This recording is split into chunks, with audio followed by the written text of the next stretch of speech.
Hi guys, welcome back to day 2 of the 12 Days of SwitchUp. We hope you're having a lovely, a lovely holiday, hopefully. Yeah, absolutely. Sorry, I'm playing with my bobble. That's weird, isn't it? It's a little bit weird. We're basically going to look at 10 guilty pleasure games now. Yeah, so 10 games that or 5 each, of course.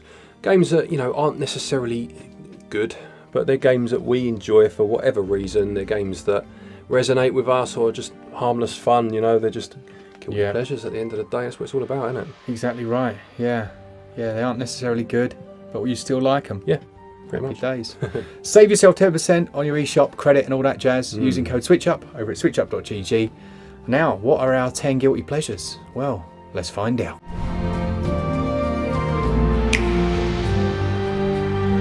Right, the first one I'm going to talk about then is Deadly Premonition Origins. Now, Deadly Premonition first released on the Xbox 360 way back in the day, and that's where I first played it.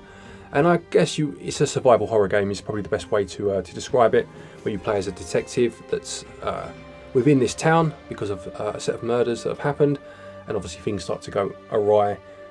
It's a very quirky game, I suppose is the best way I could describe it. Even down to your character who talks to himself. He has 2 personalities, and he will talk to himself in front of other characters, and they're like, what's this fella doing? What's he doing? But it has a Twin Peaks style to it in terms of the storytelling. In terms of the gameplay, it's unbelievably clunky, like ridiculously so. Like driving annoys me. Certain things are closed at certain points of the day, which I know is a mechanic that's used a lot, but it's not used great here. Mm-hmm. But I still love it. The voice acting it goes from hammy to ridiculous. But I still love it. I've played it all the way through back then. I've played it all the way through again now on the Switch. I can't stop myself from smiling every time I play it. That sounds perfect. The perfect guilty pleasure. Absolutely. All right, so my first guilty pleasure then is Sonic Frontiers. Now, Sonic Frontiers has obviously only just come out, essentially. And it's received mixed reviews. Some people have really liked it. Some people have absolutely slammed it. I'd say it's good. It's not great. There are a few things that are quite annoying. I think the Switch version's obviously got a lot of visual issues which make a difference to your experience. But there's some that actually genuinely change the gameplay. Like some of the floating platforms you can't even see them, and you need that to kind of gauge, especially when you're running at speed through the world and things like that. Yeah. So it's a bit formulaic as well. Some of the boss enemies and the way you fight those. But I still enjoy it. I still enjoy the new approach. I enjoy massively when a company like this decides to do something different. Yeah. I think it's important. Otherwise, you will just end up with... And everyone's like, I just want more 2D side-scrolling Sonic. I'm like, well, I get that, but are we going to do that forever? Yeah, and I think with Sonic, not being a huge Sonic fan, so I might be wrong, but my perception of it is that they've never quite nailed 3D Sonic. I know people say adventure and stuff, but... Go back and play Adventure now, and whilst you can still appreciate it, it doesn't necessarily hold up well. Yeah. And I think they are trying to do that. They're trying to find a way of making Sonic relevant in the 3D realm. Yeah. And from what I've played a bit, which is very little, I must say, and I do appreciate everything you said about the technical side of it, I also appreciate the fact they've tried to do something different with the character. Yeah. Yeah. Well, my next one is Blair Witch, which is a game that came out, I think it was a couple of years ago now, on the Switch at least anyway.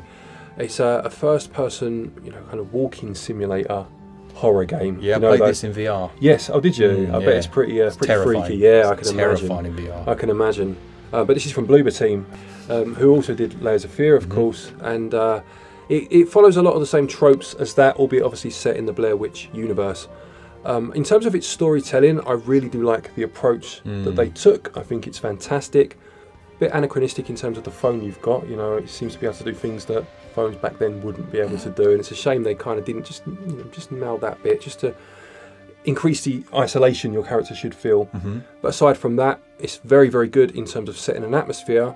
The reason it's a guilty pleasure is because on the Switch at least, there's way too much popping. Now, I don't care about popping generally, but as you just said with platforms and needing to see them in time, when you're playing a horror game and something moves in the bushes, you expect something relevant to the game or to the story to happen, and it's not that, it's just the bush loading in properly. It's upsetting. And it just spoils, it just takes you out of the moment, So in this game, I do feel they had to nail that, and they didn't. Yeah. And do you know what, in VR it is, I might actually have to let you have a go on it in VR. It's disgusting. Yeah. Because you've got that phone and obviously you're holding it and you can do all that stuff. But it's terrifying. Yeah, Yeah. There's a lot of VR games, like horror games I need to try. Well, the other Bloober Team one, the one that you just said, Layers of Fear in VR again is disgraceful. But you know, you have those bits where you turn around and something appears and then it disappears. Like, you literally turn around. Yeah, well, Resi 7 must be another one. You know, when that geezer's chasing you through the house with a chainsaw, I mean, you'd be bricking it when you're in VR. No, I stopped playing that on 2D. Forget being in it. No, thanks. No. All right, my next guilty pleasure then, and this is quite an interesting one to me because if you read the comments of my review, people are like, "Oh, he hates it. It's Harvestella, which I had a lot of positive things to say about. But I had a lot of negative things to say about. I really liked the combat. There's a system in it called the break system, which essentially means that you have to take in aspects very minor of things like Bravely Default, where you have to pair your job classes with the boss you're fighting so that you can break it. And when you break it, you do double damage, and then you can double break it and things like that. Obviously, it's real time, so it's slightly different in that regard. But the combat side, I thought was really good. I enjoyed it. You know, it works well. And you can instantly switch between any of the classes that you've... So when you meet a character, you get their class. Oh, okay, right. And there's like 12 different ones that you can switch between. Yeah. Pretty sure it's 12. But then on the other side of that, they kind of advertised it a little bit wrong. I think they hyped people up too much for the farming elements. Right. The farming elements are just really there to supplement the JRPG. I see. You know, but they're also not very good. I don't think they're very good. They're, you know, instant gathering, just like really slow and clunky. And I know farming games are. And people say in the comments were like, "Oh, you don't like Story of Seasons." You know, I love those games. But my time at Porsche, they do those farming bits really well, in my opinion. Yeah. You know, they're pretty much as good as those aspects can be. And while it gets all right, it gets better. It puts in some, like, you know, you can now water 3 tiles. You can now build a machine that can brew 6 juices. They just didn't get the balance right. Yeah. That's all I need to say about it. I think that's fair enough. I mean, I haven't played that one. Yeah. I watched you play about an hour of it, to be fair. But I've played things like Rune Factory. Yeah. And for me, they get that balance spot on, because Exactly. you can do a whole bunch of farming and forget about the other side of it. You can do it the other way around, of course. But the two complement each other well. Whereas from and again, I'm only going from what you've told me, but it sounds like the farming was almost an afterthought. Yeah, and they got the fighting side, or at least they were more experienced in the fighting side and pulled that off better, you know? Yeah, and again, I know other games do this, but it felt more like, got ya, like, you know, like, you forgot to plant your cabbages, because I'd be out fighting a boss and then suddenly I couldn't swing my sword because I'd forgot to eat a carrot or something. And in a Square game, that's just odd. Yeah. You know, you've just pulled off an amazing move and then she stops and she's like, "Oh no, that's me done. Get the carrots." Well, you know, sometimes carrots are necessary. You heard it here first, kids. Essential, if anything. Eat your carrots. Right, my next one is one that I'm sure I'm going to get absolutely mullered for in the comments. But I like it, and that's Contra Road Core. Now, this came out, and I could see it now. I can remember it clearly, vividly. All of the thumbnails with all of the shocked faces and all of the dumpster fire. Was I wrong about? Yeah. No, it's fine. It's not Contra. Contra is 2D, you know, fast action, run and gun, edge of your pants and all that nonsense. Good. Very good. Yeah. But this is good. Don't go down that road. Don't become one of those people. But this isn't that. You know, this is kind of more top down. It's slower. It's, you know, it's not as good. You know, you're right saying that, to be fair. But it's fine. It's fun. Yeah, and I like it. You know, I bought it a couple of years ago for dirt cheap, and I suppose sometimes the price has a lot to say for how you feel about a game. Yeah. I bought it on sale for like a tenner. More than had my money's worth. I'll pick it up every so often and play a bit of it. It's a good game to play with someone else. Yeah. I just enjoy it, you know, and if you don't, I get it. If you don't like the game, that's fine. If it's because it's not Contra, I still understand, and I'm happy to just take it for what it is and have a bit of mindless fun with it. And that is what this list is titled, isn't it? Exactly right. Guilty pleasures. So my next guilty pleasure, and I'm sure loads of you, in fact I know you were the same, Alan Wake Remastered released, didn't it, on the Switch about a month ago. And my goodness, does it look terrible. You know, when a remaster looks worse than your old PC version, something's not quite right there. But it's exactly what we said for the other ones. So, yeah, still plays the same. It's all right. And in handheld, you know, it runs much better. It's fine. It's weird that there hasn't been a patch yet, I must admit. I thought they'd be like double quick on this one. I thought they'd be like, well, we've received a lot of flack there. But again, you know, we're not going to make a video saying it's the worst game ever. You know, shocked face, all that stuff. Exactly. It's pointless because the actual core game is good. It's a good game. It's worth it. It comes with the DLC. It's a nice experience. It's reasonably scary. And I like the light mechanic that it uses. It's just, it looks like a turd sandwich. Is it one of those like Blair Witch where, because it's a horror game, sometimes those pop-in moments do spoil the immersion because you're expecting it to be part of what's going to happen next, and it's not actually. It's just, you know, a technical difficulty. Yeah, to a degree. I think because it's such a dark game, It doesn't and matter. you've got your all you can generally see is what's lit up around you. Right, You know, yeah, and then- of course. So there's not too much popping because you can't see that far, pretty much. Fair enough. So yeah, that's my next one. What's your next one? Well, my next one is a game called Taxi Chaos, which was, I mean, it's a direct rip-off of Crazy Taxi. Yeah. You know, it's, you know, in all but name, and it's not as good. And that came out years ago, Yeah. but it's still fun. And again, you know, that's all I can say about some of these Yeah. games, because that's exactly as you said what this video is. You know, would I rather have Crazy Taxi all day long? Yeah. 100%. I still have it on the Dreamcast. I'd play it over this one. Yeah. But if I'm not on the Dreamcast and I want to play something like that, I'd play this. I'm going to be controversial here. Go on then. I had it on the Dreamcast as well. I bought it. Crazy Taxi. Crazy Taxi. Yeah, yeah, and I bought it after all the hype reviews. I thought it was okay, again, but I didn't think it was as good as people said it was. I don't know. I suppose maybe it's what you're expecting. Yeah. Only you will know that. But Yeah. if you're expecting pure arcade action, and remember, I'm very much Yeah, an you are. arcade person. Yeah. I'm expecting a run of a game Yeah, to last see, I was 5 expecting minutes. like open world Exactly. almost. Yeah. You know, I want 5 minutes. I want game over. I want to see my score. I want to try again. There you go. And that's what this is. That's what that was. This has got. You know, there are stutterings. There's, you know, at the end of the day, it is a rip-off. You know, that Massive itself rip-off. is not cool. But if you're just looking for something to scratch that itch on the Switch, this does it. Just. New but it does t-shirt, it. mate. Yeah, I know. New Scratching the itch t-shirt. on the Switch each and every day. That's our new album. All right, brilliant. Nice one, mate. My penultimate game then is called Easy Red 2. Now, Easy Red 2 you'll never have heard of.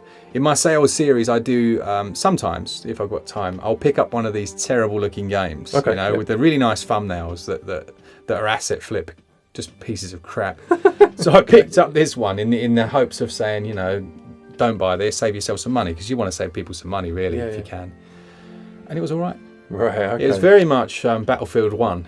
Anyone that's, again, the master race from the PC days, you'll know Battlefield series, and it's very much old school Battlefield, and actually works well and has a decent online mode, surprisingly so.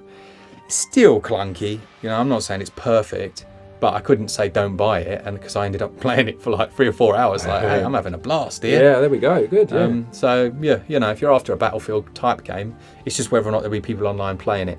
There were at the time. It was a good game. Not bad, although my mate shot me, which was upsetting. But in war, these things happen. Yeah, It's tragedy. That's true. I mean, maybe it's one of those games that's found its niche, found its audience, I think and it it may has well have done. you know, a nice steady Yeah. community going. Hundreds. Nice, lovely. Okay, next I'm going to talk about Disaster Report 4 Summer Memories. Now, this is a game I did review for the channel, and to kind of accentuate exactly what we've been saying, it probably scored around 50-60%, because technically it is a bit of a mess. You know, there's a lot of pop-in. Well, it's been patched a little bit. Oh, that may well be the case now. Yeah, I'm talking about obviously back then when I played it, but or when I reviewed it. Sorry, but the basic premise is just so interesting. It's a very quirky game, very niche game, and I really enjoyed it.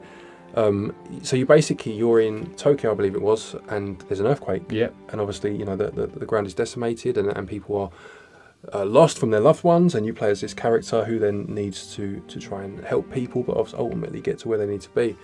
And you'll kind of be traversing buildings and going through areas that are now unsafe, and each new area kind of brings its own story with it in terms of the people you help and what you need to do. There are times like when you can stop a robbery from happening. Oh, nice. Like you'll stumble into this place that's being looted, you know, and That's cool. And you don't have to see it; it doesn't have to happen. You know, you can miss it completely. And I just like those little quirks about it. But technically, it's poor. So you know, you have to go in eyes wide open, expecting that, and it is one that's quite expensive as well. So it makes it a double blow, really. Yeah, I mean, it'd be better if you went in eyes half closed, because then you wouldn't see how bad it looked. That's true. Yeah, maybe you've just shattered my world. I don't know what to think anymore. Awesome. My last one then is Chronos Before the Ashes, which there's another game in this series that I've never played, so I'm not even going to pretend. But this one has a mechanic, a bit like Sifu, where you gradually get older. So you're playing through. It is just so you're aware, so you don't go buying it and then panic. But it's a Souls-like, so you know it's that kind of combat, stamina-based, difficult. Until you get the hammer. To be fair, the hammer just decimates everyone. Oh, really? Okay. Yeah, really good. But I liked it. I like that agent mechanic. I think it's nice. It certainly worked well on Sifu, and it works well here. I think this one's a bit underrated. Although I think, you know, it's clunkier elements. I can understand why people, you know, you combine clunky and Souls-like, and it's a recipe for frustration. Yeah, right? yeah. So that'll be wise. But guilty pleasure. I love this style of game. Man, I played some terrible games back on the Spectrum and still loved them. I think it's funny you say that, because the older you get, without wanting to sound patronising at all, but the older you get, and the worse, the games you've played back in the day, you can appreciate games more, can't you? Do you know what I mean? Like 60 frames, this frames, that frames. Back in the day, who gave a monkeys? It was all of that. You just had fun, and you learnt to love a game because they were so expensive. Yeah. You only got 1-2 a year. You only got one shot. Yeah. But you used to put a cassette tape in and watch a screen of lines for 10 minutes. For 10 minutes, and then play the game and die after 30 seconds. And go on and play something else. Load times. Yeah. You don't know nothing. You know nothing, Jon Snow. So that is it. Those are our 10 guilty pleasures. As we said before, we are giving away a Switch OLED, and we are giving away a copy of one of our top games. All you need to do is let us know your guilty pleasures in the comments. We're going to collate all the comments through this 12 days of SwitchUp, and then on Christmas Eve, or / Christmas Day, we're going to announce 1 or 2 Switch OLED basically winners. We did it last year. Those people were absolutely loving it. Absolutely. One of them's called Jack, isn't it? The guy. Yep. He was like blown away because it made his Christmas really. So we want to do it again. So yeah. And it's done through the help of the company that we have our 10% discount on our eShop cards. If it weren't for them, we wouldn't be able to do this. No. So please do support that by buying your eShop cards through our website. Use the code SwitchUp to get 10% off, because obviously the more engagement there is there, the more willing they are to help us out with such competitions. Absolutely brilliant. Make sure you're tuned in tomorrow for the next day of SwitchUp. It'll be the third day of SwitchUp, and we'll see you there. Thanks to our Patreons and our members and all of you guys on the Discord channel. And as always, for all things Switch all the time, keep it Switch up. Cheers, guys. See ya.